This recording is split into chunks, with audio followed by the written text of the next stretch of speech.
say, and then we'll have a birthday cake and a song, okay? All right. Jim, Gil, Did you want to go first? No, you go first. You show me. Yeah, right. Well, thank you for this opportunity at this august occasion to stand here and make comments about my sister. Now, I'm sorry. okay, it's all right. This is, I appreciate the trust that Marshall's given me, and he gave me strict instructions that I must stay inside of 45 minutes.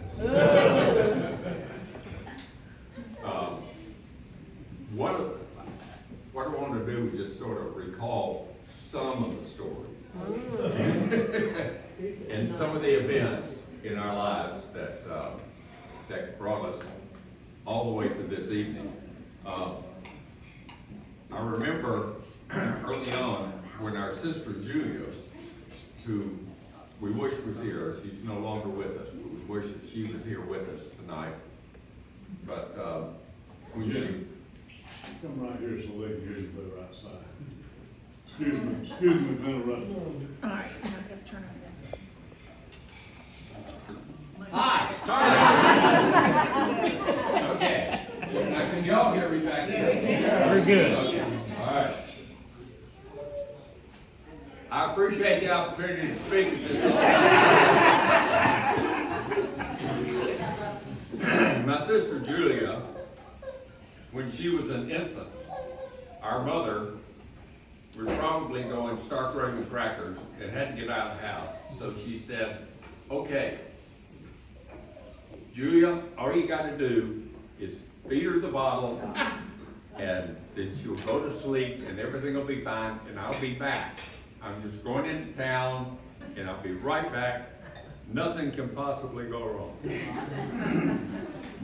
So we go there, and Donna gets out the milk bottle that she has warmed up, and she takes it, and she shakes some of the milk onto her wrist.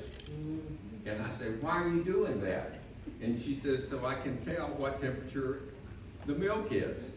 And she says, and it's right, it's okay to use. I said, well, what does it feel like? And she says, here, put your arm out. So I put my arm out, so she sprinkles some milk on it.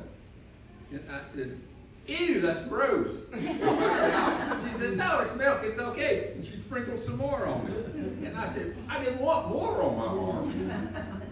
So game on, I go to the refrigerator and I get a milk bottle. And this turns out, instead of a milk bottle, it's a milk battle. And we ended up sprinkling each other with this milk. And it will for some time, because you can only get a little bit of milk out at a time from one of those bottles. And so we're chasing each other around the house, sprinkling milk, and it's getting on the floor and the furniture and everything. But we're having a grand time. And then our mother comes home, and she was less than pleased. The way things were going, so we had to clean that up a little bit, but that happened. And Donna, at 1/10 of her current age, at the age of 8, she impacted my enlistment in the military.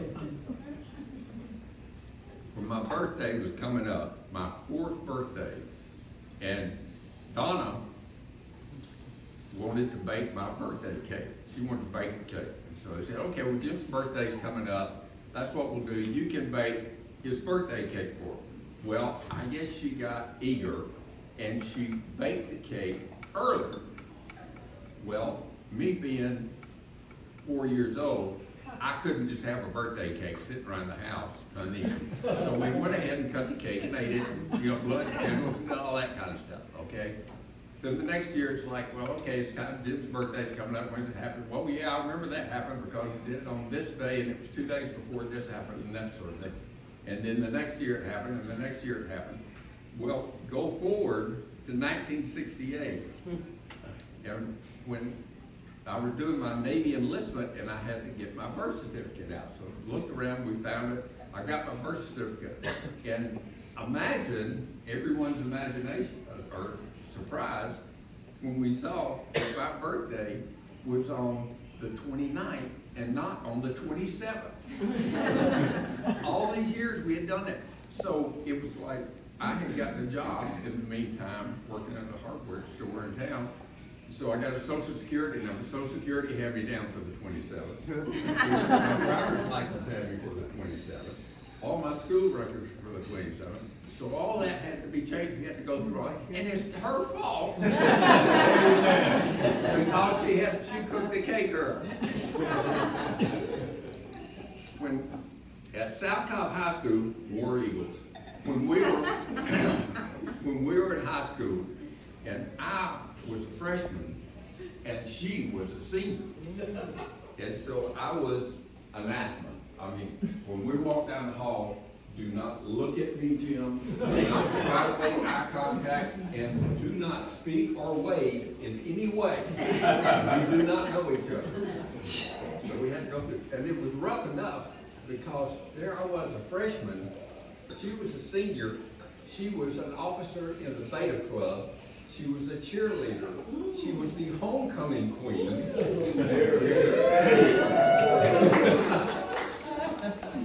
It's no problem trying to follow somebody else. So we did that. But I will say that when we were at home, that she would, at certain times, she would lend an ear and she would listen to what we had to say, and she would give advice and critique on things that I was doing and that I was facing at that point in my life as a freshman in high school, in order to identify with that. But it was good talking with her about what was going on and what was these strange animals that are called teenage girls, and why did they act the way they do. But she did, and then later with Julia, she also supported Julia in that way. One time, several years ago, I guess about maybe 6 or 8 years ago, looking through some old family records that we had in the closet, and I found a shoebox.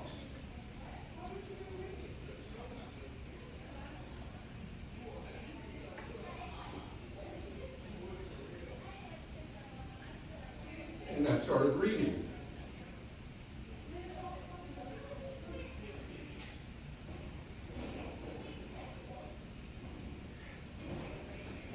And there were letters to my mom from my dad when he was leading combat on the front lines of the Pacific Island during World War II. And in those letters, I mean, they communicated back and forth as much as my dad could about what was going on, where he was, and what was happening. And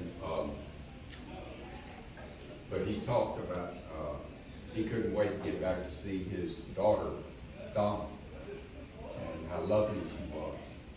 And he couldn't wait to hold her again. So I just want to say that this is happy birthday to you. Donna, you all know her and love her for her beauty, her tastefulness, her thoughtfulness, her kindness, her loyalty, her generosity, And her husband.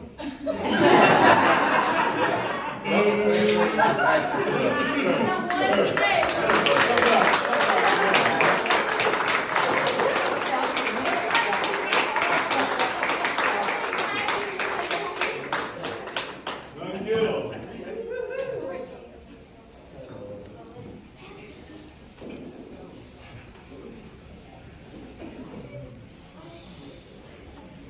I've been asked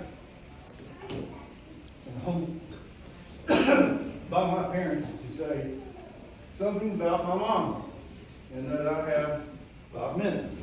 If you know our family, if you go past 4.5 minutes, you get called out. So to quote my mother, listen fast, I'm only gonna say this once. Mom, Donna, Granddee, who, Aunt Donna, friend, it's all one person. Everything. What you're doing now and what we are a part of right now, this is what our family is. There's enough tea in the glass, there's enough water in the glass to hear the ice rattle and to have one more story. This is where, if you want to know, no pun intended, the meat and potatoes of our family, this is where it is, and this is where mom is mom. One of many places. It's often been said that in each family there's a straw that stirs the drink. Mom is the glass that holds us together. If you want to know who's in charge, just wait. You'll find out. Mom's love is very simple. It's honest, it's humble, and it's pure. She always listens more than she's taught, and she's always taught us you have 2 ears and you have 1 mouth. Suzanne and I, when we were growing up, we were playing checkers. Mom, she was playing chess. She always knew the answer. She always knew the question we were going to have, and she was always ready. As mom with 2 kids, Suzanne and myself, we have a common bond that we have our mother, but that's it. We're the opposites day and night. And we love each other through anything. Mom has been to every theater, playhouse in Chattanooga. She's also been to every gym and every baseball in Chattanooga. Suzanne, when she was in school, she was always wanting to be on the dean. My parents wanted me to be off the dean. That's how different we were. But the thing about mom is, she always brought us together. The thing about mom is that when she would ask you a question, she would lead with, "Let me get this straight."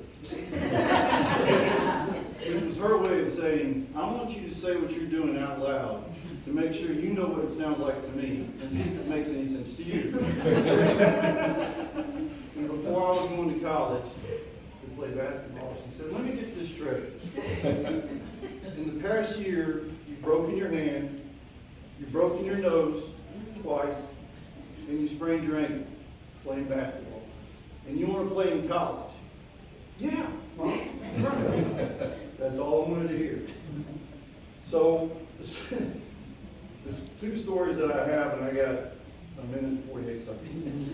The 2 stories that I have is that when I was a senior in high school, at practice, so I went to Notre Dame, we had practice jerseys, they're reversible, they were white on one side, green on the other.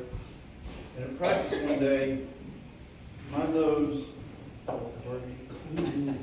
nose met the elbow of one of the other players. So the white part of my jersey was not white anymore. So I'm sitting there in the locker room, and the friend I grew up with marked right up. He said, "You're pretty quiet." I said, "Yeah." He said, "I know what you're thinking." I said, "Yeah." He said, "You're wondering how you're going to tell your mother this, aren't you?" I said, "Yeah." So he said, "Well, just, as I said, the jerseys were reversible, and they were white on one side and green on the other." He said, "Well, just turn it inside out. She won't notice." I said, "Really?" He said, "Oh, yeah, that's completely fine."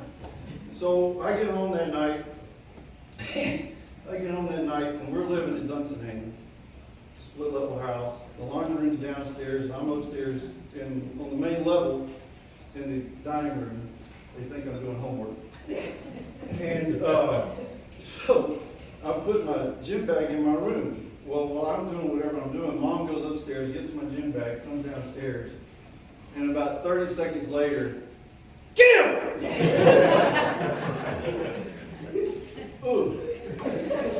So I go downstairs, and when I go downstairs, Marshall's sitting there in his chair with the Wall Street Journal. He can't even look up because he's holding the paper like this. And I turn around the corner, and so she found my jersey, and this is one of 2 times I ever heard my mother cuss. She said, what the happened? I said, first of all, you ought to see the other guy. She said, I'm not scared. I'm not worried about the other guy. What happened to you? I said, well, it was a little nosebleed. A little? But that was just, Mom's always been honest with us. You want an answer, you ask her a question. She may not come to you immediately. She'll say, well, let me think about it. And I'll let you know.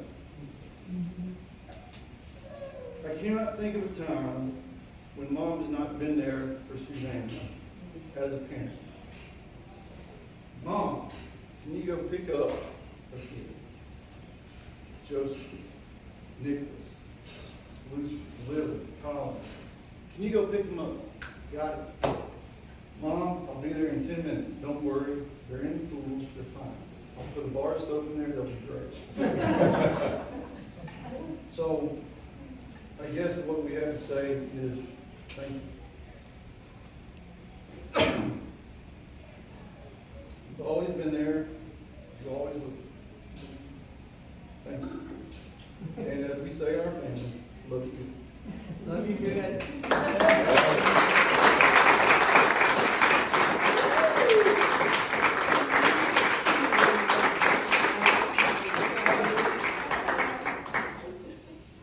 Okay, I'm gonna get some magic. I got it.